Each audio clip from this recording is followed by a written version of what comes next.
Wow, welcome back, y'all. It is Bianca Woke Up Late. It's been a while since I've been on this channel.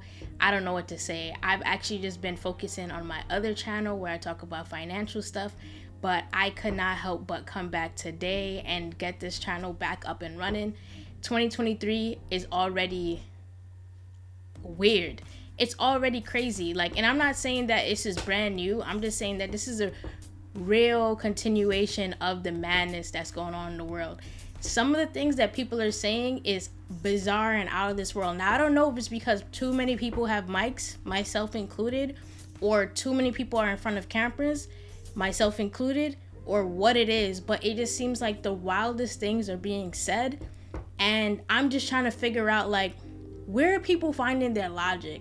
Because there's a lot of criticism for people who attend college, or people who read a lot, or just in general who study and actually back up their opinions with real things and hold other people accountable. But it seems like all that is up in the air now. Everything is everywhere. People are just throwing paint at the wall, saying anything for views, doing anything. I really just don't even understand. But last night I saw this video and I was just like, bro, what? Let's just get right into it. Everyone's behaving inappropriately, including these 5 Memphis police officers. It's an open and shut case. The camera from above captures the police doing something totally illegal. The second-degree murder charges are warranted. So he's completely right here.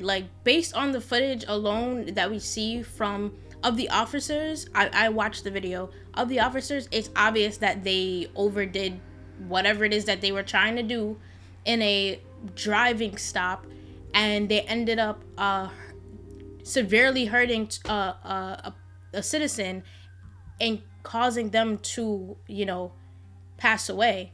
So it's very obvious that these cops are to blame because the citizen didn't actually do anything that we can actually report on. So Jason Whitlock is correct on that statement. A revisitation of the Walter Scott, the guy that got shot on camera by a cop in the back. He got convicted, went to prison. It's an open and shut case. This is too. I don't get what people are protesting about.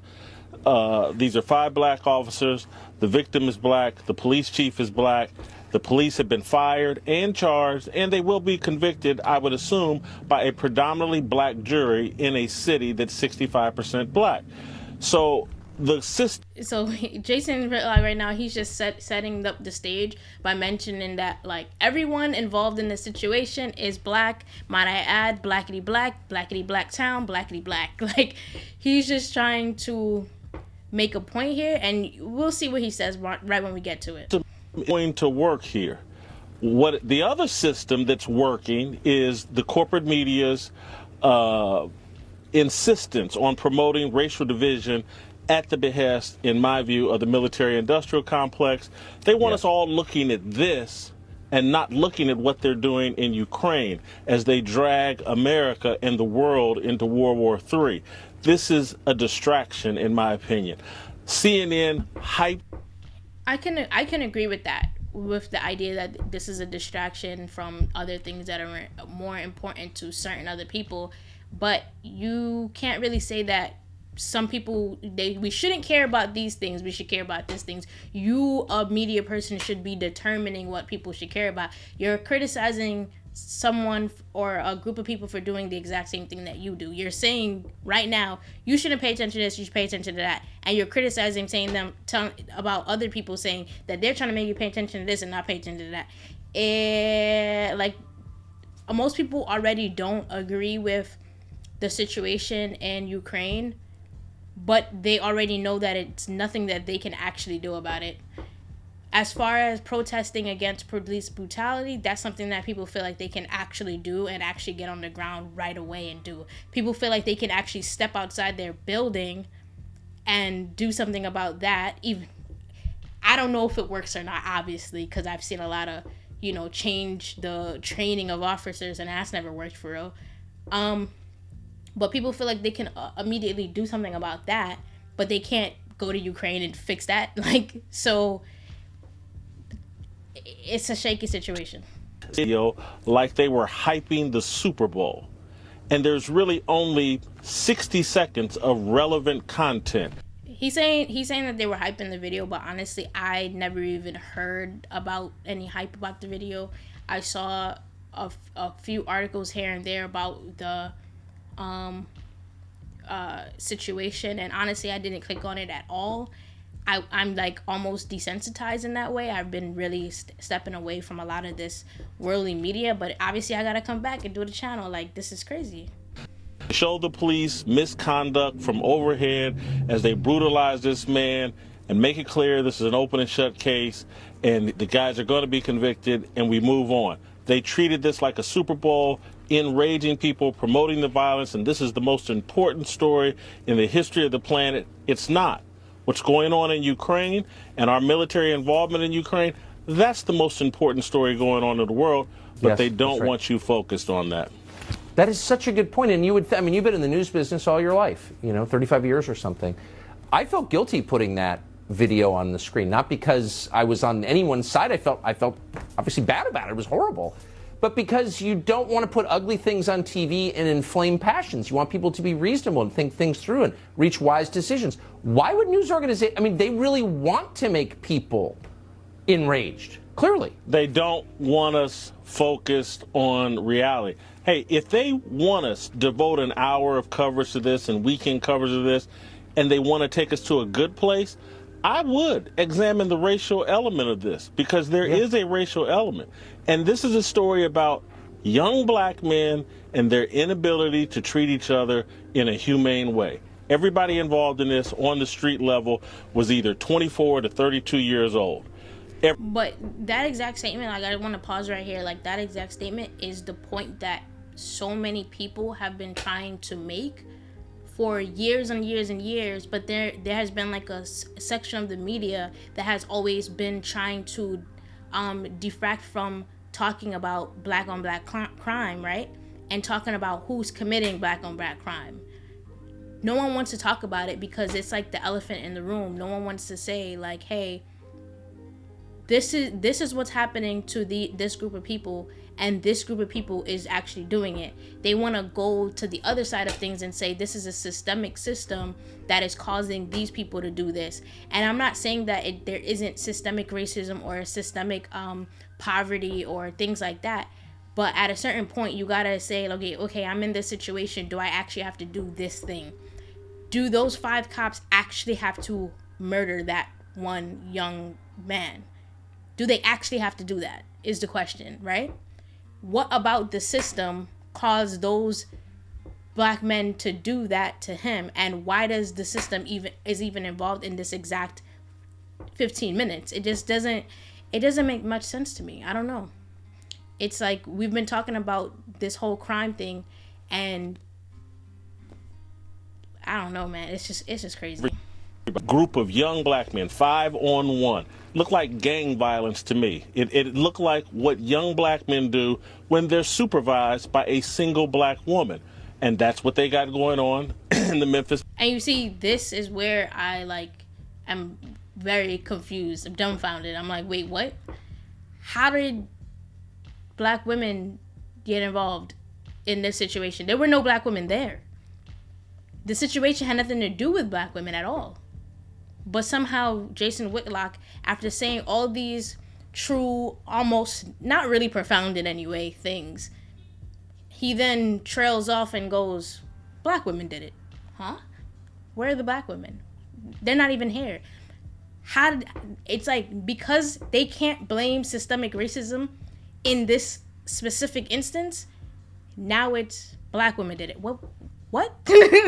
Wait, what? This is the issue that I have. Police department, they've elected some or put some black woman in charge of the police force, and we're getting the same kind of chaos. And so because the chief of police of that precinct or whatever, or I don't know, that district is a black woman, and 5 officers out of thousands, 5 officers killed a single man, it's the chief of police's fault because she's a black woman. And this is what happens when you put black women into leadership. Black guys kill each other. How do you make that make sense when there are so many instances of other people, of other demographics being chief of police and the exact same thing happening?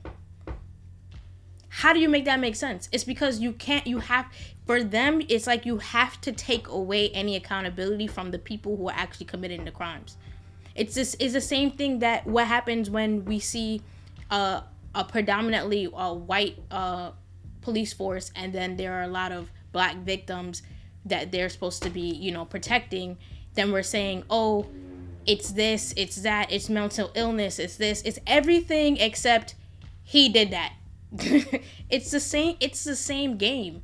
And I just don't understand how you ended up there when they weren't even involved.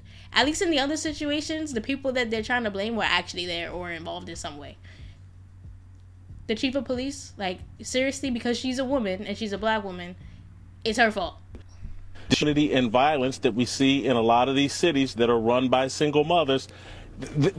If we want to discuss the breakdown of family that leads to disrespect for authority, that causes you to resist the police and run from the police and not comply with the police because you resist authority at all time, because there was no male authority in your home, let's have that discussion. But that's not where they want to take us. Because no one's going there, because the person that passed away that was a victim of this situation came from a 2-family household. So this resist arrest type thing, it almost looked like he was in his right to run away. Now, I would never suggest anyone run away from the cops when they're under arrest.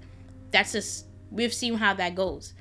But if you're gonna say that he's resisting and he has a perpetuation for resistance due to not having authority in his house, because remember, in this dichotomy, women can't be any form of authority regardless of the fact that the woman is a chief of police, and it's her responsibility, right? It's her fault that the people that she leads are in disarray.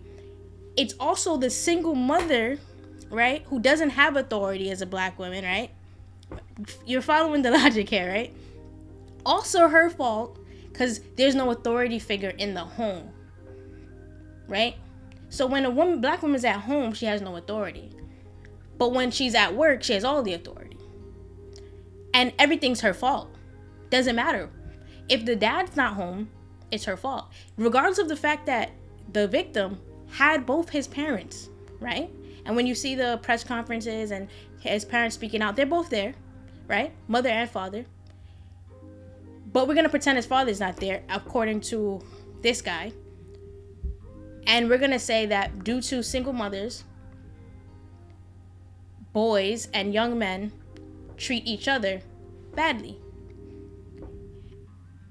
But we never talk about their absent fathers or anything like that. We just say their behavior is due to the lack of fathers in the home. The fathers aren't to blame. It's the single mothers to blame, though. Still, it like the whole thing doesn't make sense to me. It's so weird. On the path of saying, you know what, this is Tucker Carlson's fault. This is some random white. This is Donald Trump's fault. It's not. It's the breakdown of family and the buying in to all these left-wing things that have nothing to do with promoting family. Nobody's saying that. And then to just to end the video, it's just like to say that would be what you would have to prove that every single person involved in that situation came from a single mother home. And we already proved that that's not even true with just the victim alone. We don't have to look at everybody else, right? It's just ridiculous. Like the way it's like for them to go like on mainstream media and try to say like the actions of grown men, 5 grown men, is the fault of a random black woman that isn't there. Like if some of them, if you let them tell it, black women are the boogeyman. Like it's like what's going on? But anyway, I got more videos coming for y'all. I'll see you guys next time. Peace.